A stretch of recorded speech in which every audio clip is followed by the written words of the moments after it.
Hi, everybody. Yes. As you can see by the title, this will be a review of TNA's Victory Road 2009. Wow, what a horrible show this was. If you thought Destination X from 2009 was bad, at least that had a really great match on it in the Ultimate X match. This, you got basic wrestling and horrible wrestling. That's all you got. You got nothing of note. This, by far, is already penciled in. I mean, I've already got it done. It's in. Worst show of the year, and it had probably the worst match on pay-per-view in maybe over a decade. Like, I will straight up say that that match was the worst match on pay-per-view in over a decade. And I don't think anyone will try to dispute me. And no one will be, well, this no. Name another bad match at this atrocity. Holy fuck, was this a terrible show. Anyways, let's run it down match by match, maybe even segment by segment, because let me just say, there were some dumb segments on this show. We started things out with Tara versus Angelina Love for the Knockouts title, and really this match was going along fine. I had no problems with it until they did the whole spot where they had Velvet Sky get up on the apron and try to spray the hairspray or whatever you want to call it into Tara's eyes. Tara got out of the way, hit Angelina Love, and then they went for a pinfall, and then Angelina kicked out of that, absolutely killing the effectiveness of this finish forever again in TNA. Way to go, we ruined that finish right there. And then the match continued. Angelina recovered after Tara missed a moonsault, got the pin, and Tara had her foot on the rope, and oh, by the way, the referee's decision is completely final, and in this company, bull fucking shit. How many times have we seen Cornette, Foley, hell, anyone overturn a match? But no, in this one, the decision is final. It's done. It's over. It's complete. It is final because I'm Slick Johnson. And, could this company be more of a copycat company at this stage? I don't think I've seen this company ever in its history try to steal what WWE is doing. Here, they're stealing the exact same finish from the Punk Jeff Hardy match from the Bash, but only difference is at the Bash they did it fucking right because the referee saw it at the last second. I thought exactly the same. Slick Johnson's gonna say, we're gonna start the match over and Tara will retain. No, Angelina got the belt, so her title reign was so unimportant, and they hot-shotted the titles. What was the point of that? Just to get some goofy spider on her on top of Slick Johnson at the end? Waste. I think this feud actually is one of the better feuds going on in TNA. I thought that their, promo segment on Impact going into the pay-per-view was maybe the second best on the show, and this is the end result I get. A bullshit finish. A terrible finish that, you're just stealing from WWE. You keep going on Impact. Jesus Christ, that was stupid. Really, it was. I mean, Tara should have, she shouldn't even had the belt at this point, but you gave her the belt, whatever, that's fine.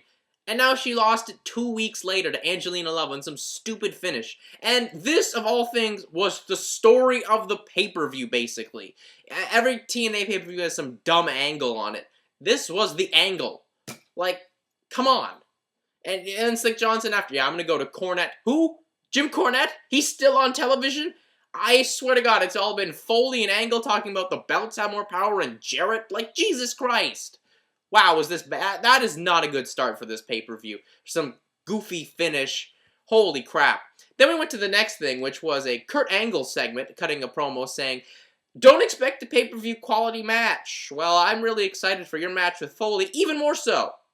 As we all know, he pulled his groin at the house show going into this pay-per-view. The last one before that. That's an unfortunate incident because, we all know it's, Kurt can really go, but he had a broken down Mick Foley to work with. I will say that, kind of skipping it, their match was, for what it was, the they did the best they could. But still, I don't really think you should have chosen the words, don't expect a pay-per-view quality match. And you're just some fool sitting at home like, I spent $40 or $30 on this, and you're telling me that right after the opening match? Wow. And then he tells, you know, everyone on the main event Mafia that if they don't win their match, they're out of the Mafia. Basically saying, yeah, everyone in the main event Mafia is going over. So, smooth!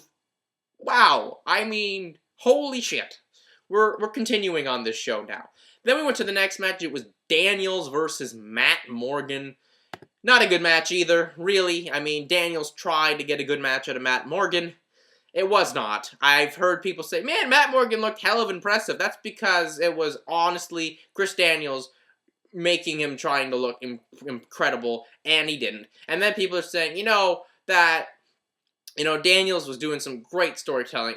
He was just selling the leg. That's basic wrestling. I'm pretty sure that's what they teach you in the school. And then, when they work over the part, you sell it, But then again, this is TNA, and half the people in this show at least forgot about that, so Jesus Christ. This match was not good, and it depressed me to see Daniels, who goes out there at every show, even ones as shitty as this, try so hard, and he tried his best with Matt Morgan. Matt couldn't get a good match out of him. Run into the bicycle kick, and then the elevator, and that was it.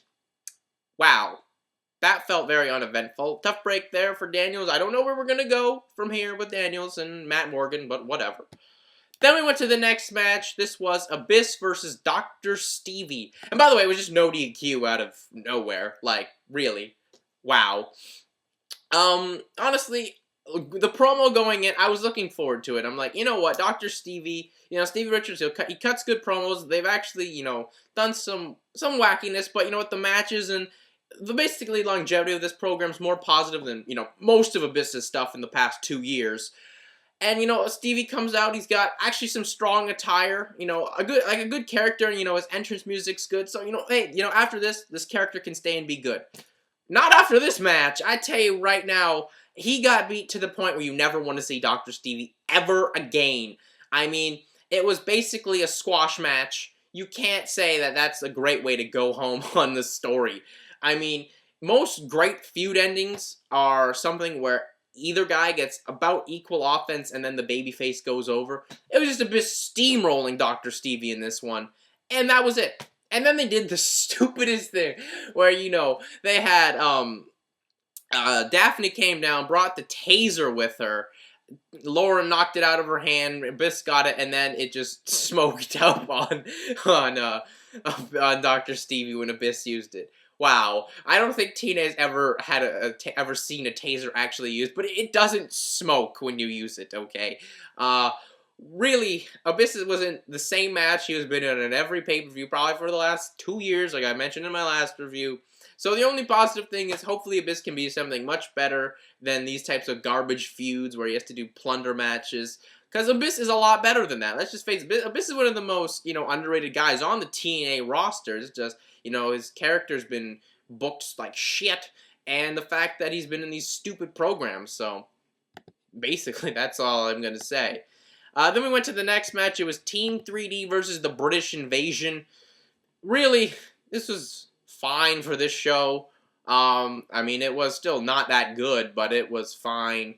The thing that I thought was baffling was you had, Team 3D brought the table in, and they didn't use it, which, whatever, you think maybe they would have towards after the match or something. I don't know. But it wasn't like, I'm going to disqualify you from the referee or anything. No, he just, Slick Johnson, again, decided, I'm going to take 15 minutes to take this table apart and slide it out, and then Team 3D got the victory by hitting the 3D, I believe it was on Doug Williams. Doug Williams was really the only shining moment of this match because Doug Williams is just great. I mean, Team 3D, they're a really good tag team, let's just put it that way. They've maybe been in matches where they don't need to have this much time, but still they're a really good team. Doug Williams is great, and Brutus Magnus, when he's with that kind of stuff, he's passable. And he's actually, with this whole thing, been very passable since he's had to rely on a lot of the work from Doug Williams. So, I don't mind it. But then, the thing I thought was just even dumber was, they had the table, okay, so then you had Kiyoshi and Sheik Abdul-Bashir run down, like, oh my god, there's the next program. Simple, let's have, those guys put Bubba Ray and Devon through the tables. Nah, it was just Team 3D throwing Kiyoshi to the floor, and the Sheik went out through the table just to get a pop. Wow, does that new program look fucking cool at all? Let's get the thumbs up going there. Wow. I mean, we were not off to a good start at all on this show. I mean, Jesus Christ. And then it happened. The match absolutely nobody wanted to see, including myself. I freaked out when I found out this was actually happening on the pay-per-view. I, honest to God, could not believe my eyes and ears when I heard that this match was happening on a pay-per-view. It was Sharmell versus Jenna Morasca. First of all, there were so many flaws into going into this that it's not even funny. I mean, first of all, why is Sharmell going to Sojourner Bolt for help? I mean, Sojourner Bolt still needs help herself. Couldn't they have waited on the tag match for another pay-per-view? Like, couldn't Booker T have just been training with her? You could have vignettes of that on Impact. And why would you want Sojourner Bolt? Like, come on. Like, that does not help at all. That's actually decreasing your ability. Morasca was officially the worst worker ever. I mean, I've seen some bad matches. I've seen some bad shows. I've seen some matches given -5 stars. I may have to give this -6.5 at best. I know that's not in there, but it could be. You could maybe want to create a 6th star because of this match. Holy shit, was this bad. I mean, from Charmell coming out in the dumbest attire ever, and then Jenna coming out in the sluttiest attire ever, and, you know, she's trying to be all hot and stuff, and no one cared. I mean, the amount of pop that went into this was so low, it was unbelievable. Jenna's selling was so bad. I mean, it made 5-year-olds, you know, not, you know, pretending to wrestle look like Misawa. So, I mean, the first move is just a knee to the midsection, and she sold it like she got hit with a rock. Like, what are you doing, Jenna? And then when she got on the offensive roll, look out, people, because this was some of the worst offense ever. You can knock Kelly, you can knock Eve Torres, you can knock Layla. Their offense looks half decent compared to this. It was some of the worst her slaps were terrible. And did you see her hit the ropes? That was sad. Oh my god. Like, there are people on the independent scene who really deserve a chance at this, and Jenna Morasca got the chance on mainstream pay-per-view. And, oh, wow. This makes Sheik and Volkov versus the Bushwhackers from Heroes of Wrestling look like a freaking Rock and Roll Express match, okay, with the Midnight Express. Wow. This was terrible. What? Oh my god, I can't believe that. I mean, she tried to do the hot stuff, and the crowd didn't care, like I said. I mean, once she did, like, and then, honestly, the highlight of the match is when Sojourner was up top and fell off the top rope, and Kong was supposed to catch her but missed, and really didn't give a fuck. By the way, Kong looked completely pissed out there. You will see in my ratings. I don't like to say them in the video, but this is -5 stars. There is absolutely no way I can give this anything from a dud or higher. I mean, you can't say, oh, that's a disgrace to half a star matches. That's a disgrace to Abyss and Dr. Stevie on this show. That is a disgrace, man. This was so bad. It's not even funny. I mean, Sharmell's outfit kept falling off. No one cared, and Jenna's offense and selling was terrible. Oh, I'm blown away. I really am that TNA felt the need. Yeah, you guys probably want to see this. TNA put this on the card when, you know, Alex Shelley, Chris Sabin, Jay Lethal, Kaz, they're sitting at home. I would have liked at least one good match, and they would have given it to me. They could have half-assed it, and they would have given it to me on this card. I'm sorry, I have to rant on this match. It is so bad. Pencil that in worst match of the year. If you think anything is worse than this, you need your head checked. Seriously, you need your head checked. Nothing will ever, I think ever, be worse than this match. Like, oh my god, we have to move on now. I think I've ranted and raved enough about this match. And then we went to the next match. It was AJ Styles versus Kevin Nash for the Legends title. Okay, it was fine for a while. I mean, people are saying, oh man, you know, Joe got a better match out of Nash, but Nash was more trying because he realized they had to get Joe over before they could do the heel turn. First of all, it was late for that to even happen. And then, you know, Kevin didn't even try. When, you know, Nash was on the ground, it honestly looked like he was taking a nap. Like, what? And then the finish was Kevin Nash pinned AJ Styles into chokeslam in 2009. Fuck. Why? I mean, Nash's promo, by the way, before the matches, you know, all these, you know, young guys have been in the same spot since the company started. Yeah, because you people are taking them. They can't advance because you guys won't let them advance. You know, they're not ready. They're not stars. And that's TNA's mentality. You know, they're not really stars. And, you know, Dixie Carter, may I just say in an interview, you know, we're trying to build stars. Bull fucking shit. Did you see this show, Dixie? You didn't see the same show and most of the wrestling world out there. I don't even think TNA marks exist anymore because of this show. So, oh my god, this was terrible. This was, this it didn't really infuriate me enough.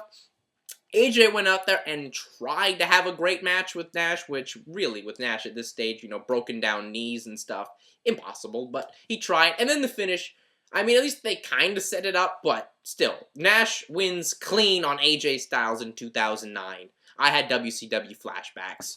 Seriously, it was not good.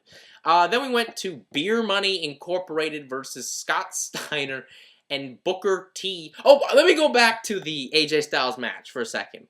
During this match, Mike Tenay brings up this point. You know, during the interview session I had with Kevin Nash that we cut out because of time constraints. Now, this to me, I would think would be absolutely crucial. Kevin Nash compared AJ Styles' in-ring ability to Shawn Michaels. So TNA felt that this was absolutely not important. You know, comparing one of their guys, who's one of the best workers in their company, to one of the greatest workers in the history of the business, they felt that was not necessary to be in the video package or in the interview session. What? Who edits these things? Seriously. You know, I mean, with all the stuff that TNA does to try and get noticed out there, you know, they mentioned WWE a million times, you'd think that mentioning Shawn Michaels with AJ Styles would be important. Especially in this match, when Kevin Nash's career has so much history with Shawn Michaels. I think someone needs to seriously fire the edit guy for that. Terrible. Moving on. Now we'll go to Beer Money Incorporated versus Scott Steiner and Booker T. Probably the worst Beer Money match you're gonna see. This was not that good. Really, it wasn't that good. They tried, did Beer Money, and, you know, I think the crowd was dead ever since the Jenna match. And, you know, they tried, and then the finish was so dumb. I mean, this finish was stupid. I mean, they had, to me, it was just a match where TNA was trying to do these near falls for no reason. Like, it was going on, plodding along, and then we're going to do near fall after near fall, and oh my god, when everyone clearly knew that the Booker T and Scott Steiner were getting the victory. And then, you know, the finish comes with James Storm spitting beer into Steiner's eye, and some of it gets in Hebner's eye. Storm and Hebner are on the floor. Storm tries to go in, realizing that, you know, Earl's going to make the count for the finish on for Steiner. I believe it was Steiner to pin Rude. And then, you know, Storm has to, you know, hesitate because, you know, Earl's old and slow.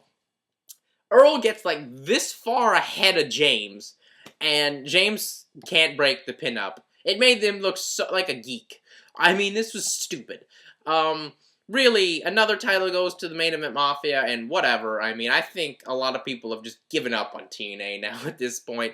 As, of course, for those of you who don't know, TNA's mentality is like, remember when we did this on our first pay-per-view with the, you know, the front line versus the Main Event Mafia? We had all the Main Event Mafia go over. We got a pretty good rating. Well, we're going to do that again, because, you know, we didn't really establish the baby faces. So what makes you think doing this all over again? You've set your feud back to square one. You didn't see WCW do that. Like with the NWO, you know, we couldn't establish the base, so we're not gonna restart the feud. Like what? Come on. And then we had Sting versus Joe. This match actually was fine for a while. You know, they did some basic hardcore brawling since, you know, Abyss did it already. They went out in the crowd again. And it was fine for a while, and then once they got back in the ring, they felt, man, Joe was all intense, so they went and did rest holds, whatever. And then, of course, Joe got slapped into the Scorpion Deathlock, and Taz came out, and the way TNA would put this over was, like, he'd worked there already. He was just, and Don West, he's like, and there he is, Taz. Anyways, back to the match. Like, no one cared. Like, he, honest to God, it was like, Taz just walked out. People were like, okay, woo, whatever. Taz did nothing, really. He just said, come on, Joe, and Joe won with the clutch. There was a spot in this match where Joe tried to get Sting up with the Muscle Buster. Didn't work, and, Sting was like, I'm not taking this. No, Joe, not taking this, and Joe's like, fine, went for the clutch. And that was the victory. So Taz and Joe are in the Mafia. Why? I don't understand. This makes zero sense. Yeah, really, I think everyone thought that the whole point of Taz coming in to be Joe's advisor was to take down the Mafia because of Taz's history with Angle. It would make perfect sense. Why are they not doing that? What? Who is booking? I mean, I know Jarrett wasn't there at this show, but someone should have really given a clear-cut direction of what they were doing. Russo must have wrote this whole show. He had to have. He had to have. That would explain a fuckload on this show. And then we went to the next thing, which is even more, hey, we're TNA, we're the most second-rate company in the fucking world.